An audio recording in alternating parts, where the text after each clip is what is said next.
आखातातल्या युद्धाच्या पार्श्वभूमीवर निर्माण झालेली इंधन टंचाई, इंधन दरवाढ आणि महागाईच्या विरोधात ठाकरेंच्या शिवसेनेच्या वतीनं आज भांडूप परिसरात आंदोलन करण्यात आलं। स्थानिक आमदार सुनील राऊत यांच्या नेतृत्वाखाली भांडूप ते नाहूर मोर्चा काढून इंधन दरवाढ आणि महागाईचा निषेध करण्यात आला। या मोर्चात ठाकरे समर्थक शिवसैनिक हे बैलगाडी, हातगाड्या आणि सायकली घेऊन सहभागी झाले होते। त्यांनी रस्त्यावर ट्रॉली चालवून, हातात गॅस सिलेंडर घेऊन, गळ्यात विविध भाज्या आणि धान्यांच्या माळा घालून केंद्र सरकार विरोधात घोषणाबाजी केली। जनतेला आता पेट्रोल डिझेल मिळत नाही।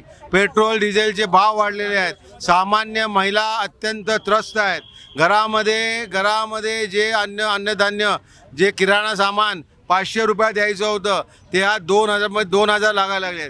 त्यामुळे संपूर्ण देशातली जनता त्रस्त आहे। आणि परत एकदा आम्हाला ते दिवस आठवत आहेत की ते आम्ही बैलगाडी, सायकल, ट्रॉली अशा गाड्यातून त्यावेळी फिरत होते। आणि ही परिस्थिती आणण्याचं काम महाराष्ट्र देशाचे पंतप्रधान नरेंद्र मोदी आणि भारतीय जनता पार्टीने आणलेली आहे।